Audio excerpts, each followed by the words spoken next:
Senhores, bom dia, boa tarde, boa noite. Está começando mais um Talk to Biz, a nossa coluna semanal sobre estratégia, gestão, marketing e inovação. O meu nome é Bruno Garcia, eu sou professor e profissional na área de marketing e business, e aqui você já sabe, toda semana a gente traz um tema novo a respeito do mundo dos negócios, mas também a gente faz comentários sobre notícias e acontecimentos que podem ter um impacto na sua empresa, no seu planejamento estratégico ou na sua carreira. Lembrando sempre que esse podcast está lá disponível em talktobiz.com ou talktobiz.com.br, são os nossos endereços virtuais. É claro que você pode ir direto na plataforma de podcast da sua preferência e buscar por Talk, o número 2 e Biz, que você vai nos encontrar por lá, ou então no nosso canal no YouTube, Talk to Biz no YouTube. E hoje eu quero fazer uma reflexão sobre cadeia de valor e estrutura produtiva de uma empresa. Às vezes o problema de ser grande demais ou quando a empresa tenta dar conta de todas as tarefas que geram valor dentro de uma determinada cadeia, quais são as consequências disso, por que são tomadas essas decisões e onde as empresas acabam errando em relação a essa orientação. A gente vem discutindo nas últimas semanas sobre os desafios dos serviços de streaming e isso me trouxe à tona, entre outras coisas, as questões ligadas à verticalização.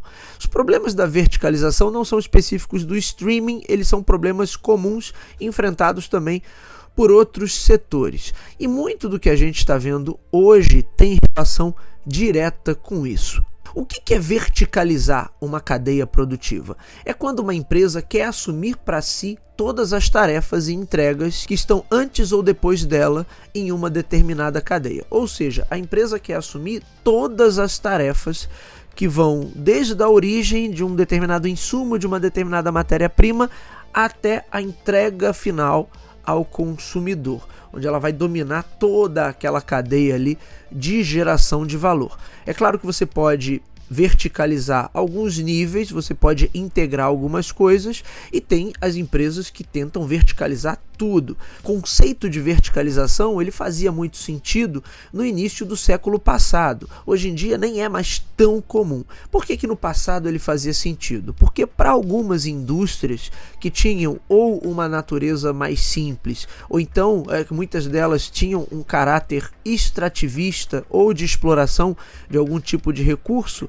então ficava mais fácil pensar nessa ideia de verticalização, porque eu estava diante verdadeiramente de estruturas mais simples. E aí você não tinha talvez tanta necessidade de especialização ou de priorizar um ou outro aspecto, que é um pouco dos problemas que a gente vai ver já já. Ou seja, para uma grande mineradora ou para uma empresa que explorava o transporte ferroviário, ou mesmo para uma indústria no seu estágio mais inicial, mais embrionário, a ideia de você verticalizar tudo e garantir que todas as etapas ali estivessem sob seu controle, talvez fizesse algum sentido e talvez até funcionasse verdadeiramente.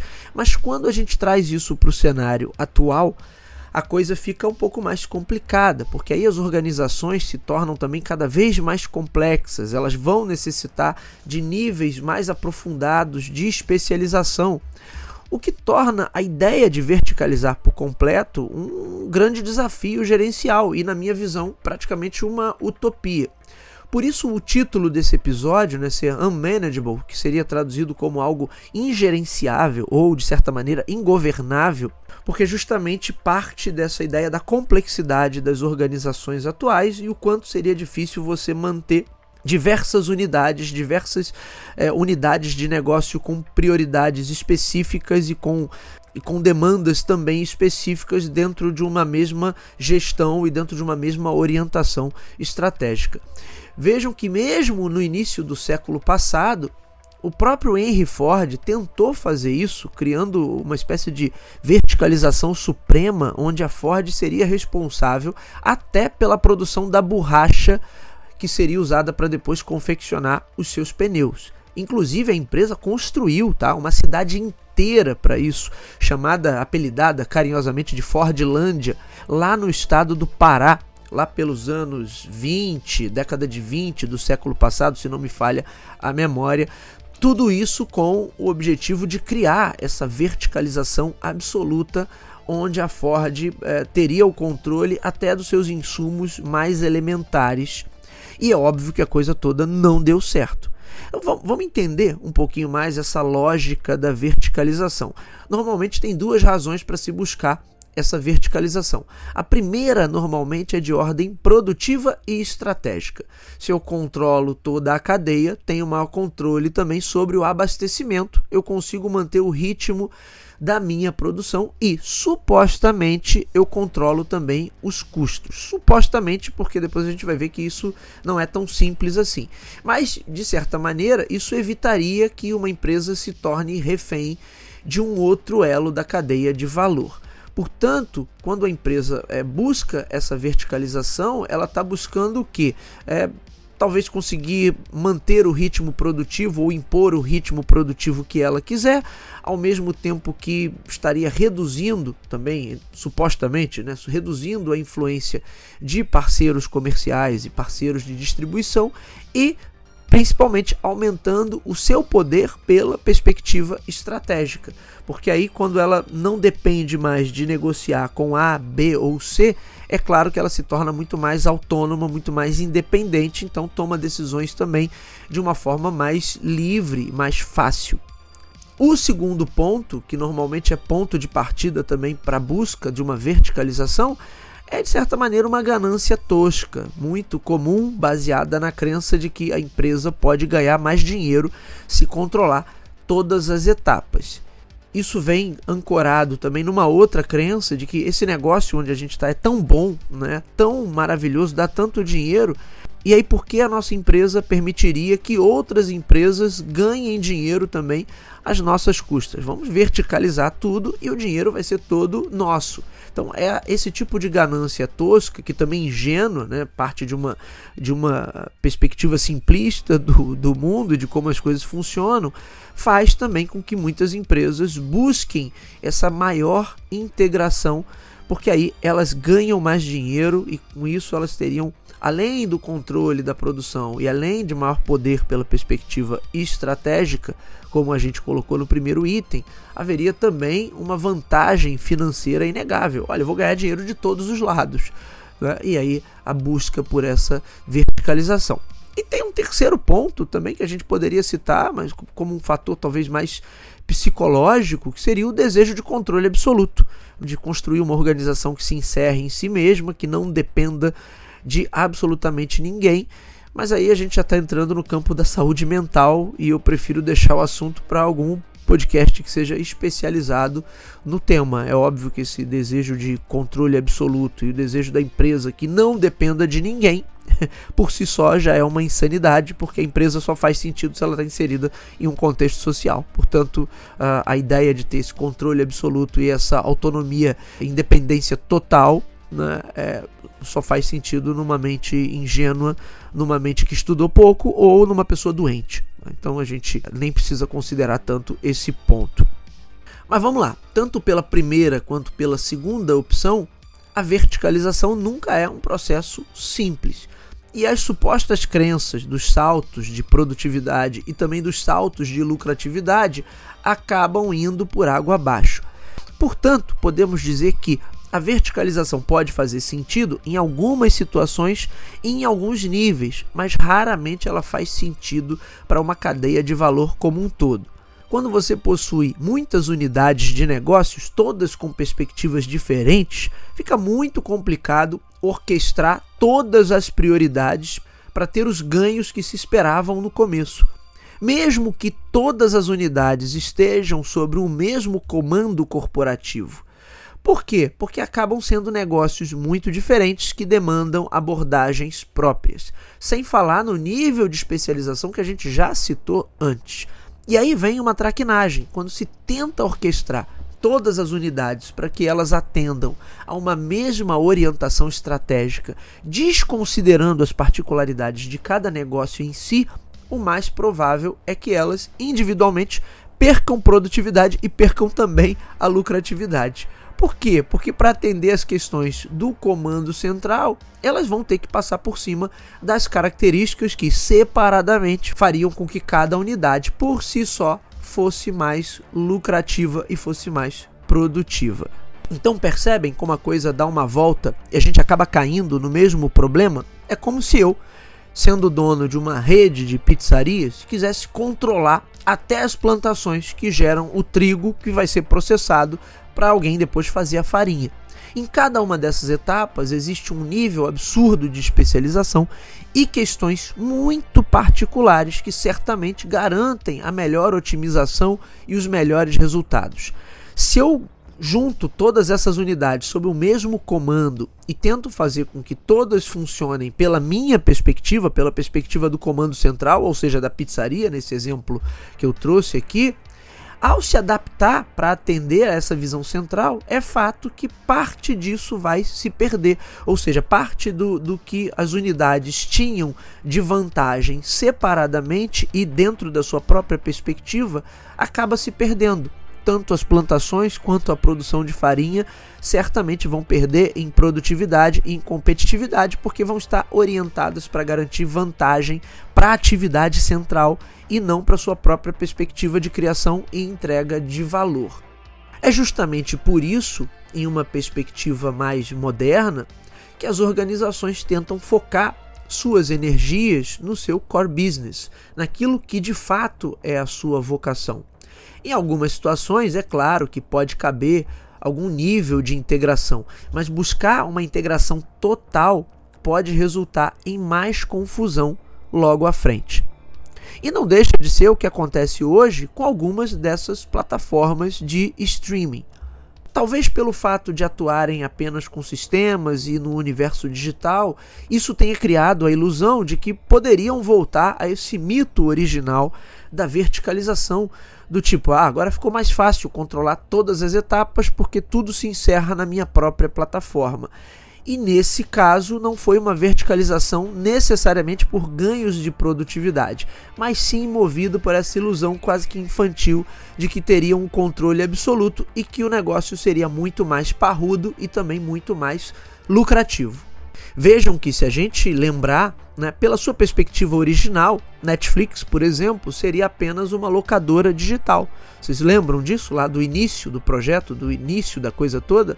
Agora, pela perspectiva atual, ela é tudo, Ela é estúdio, produtora, plataforma, locadora, distribuidora. Ela passou a cuidar da parte criativa, de aspectos comerciais. Ela passou a cuidar de todo o escopo de uma obra. Dentro dessa perspectiva da indústria criativa, ela tentou fazer o que a nossa pizzaria tosca aí do exemplo tentou também, ou que o Henry Ford tentou fazer há praticamente 100 anos atrás. Ou seja, eu vou ser responsável até por plantar as seringueiras de onde eu vou extrair material para depois confeccionar os pneus dos meus automóveis. Só que aí a coisa começa a ficar complexa demais, ingerenciável, como a gente colocou no título desse episódio, pela perspectiva de que trazer uma visão de entrega de valor para o primeiro plano coloca inevitavelmente as demais num segundo plano.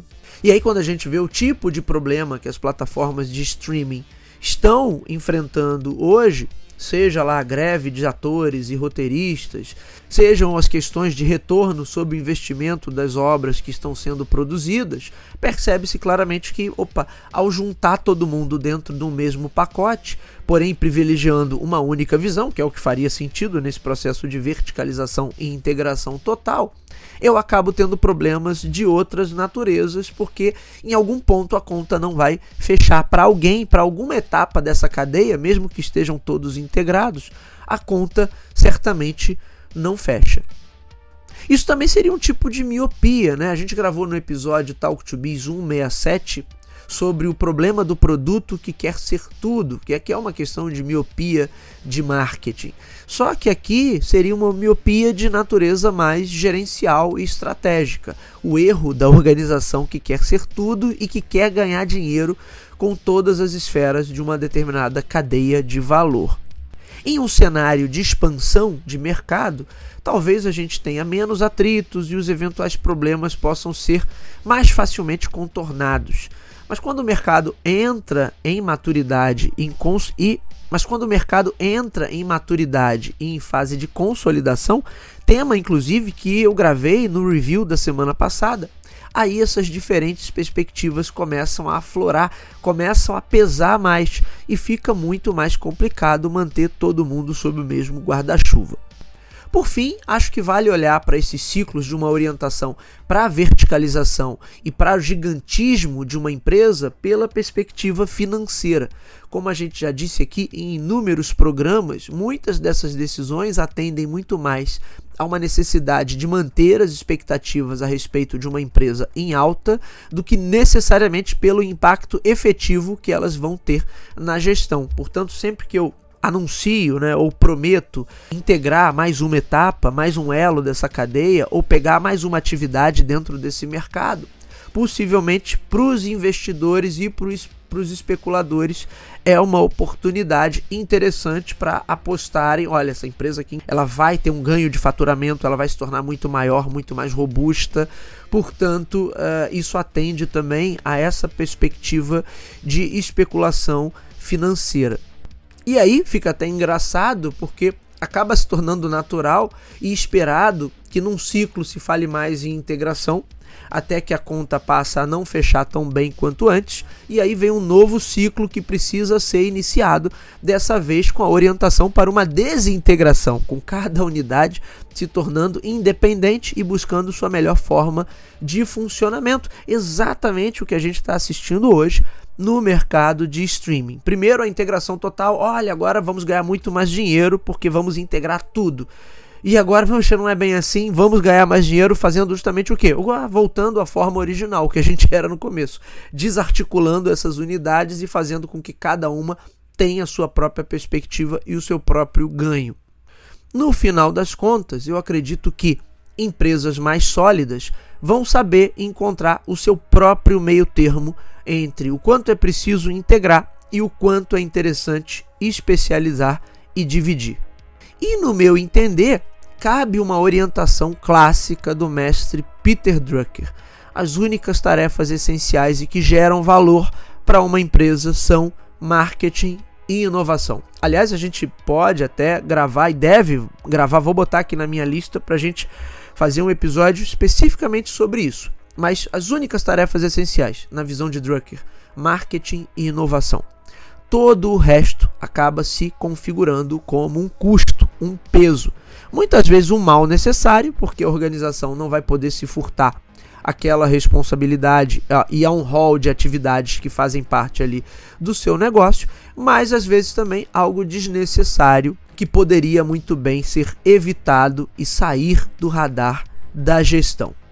Fica aí a reflexão se estamos nos nossos respectivos negócios buscando exatamente aquilo que gera valor e aquilo que gera a inovação, aquilo que nos coloca em vantagem competitiva porque entrega mais para o mercado como um todo, ou se de repente, nessa perspectiva quase infantil de tentar controlar tudo, acreditando que aí sim você vai ter ganhos de escala cada vez mais absurdos, como se tudo fosse uma mecânica de extrativismo simples, porque no final das contas eu estou pensando a nossa empresa como se fosse uma antiga mina, uma antiga atividade de extração, ou mesmo um grande estacionamento rotativo, o que é muito comum por aí.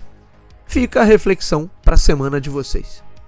Muito bem, senhores, esse foi o nosso Talk to Biz de hoje. O meu nome é Bruno Garcia, você me encontra nas principais plataformas sociais. Bruno Garcia no LinkedIn, Bruno_TalkToBiz no Instagram e também no Threads.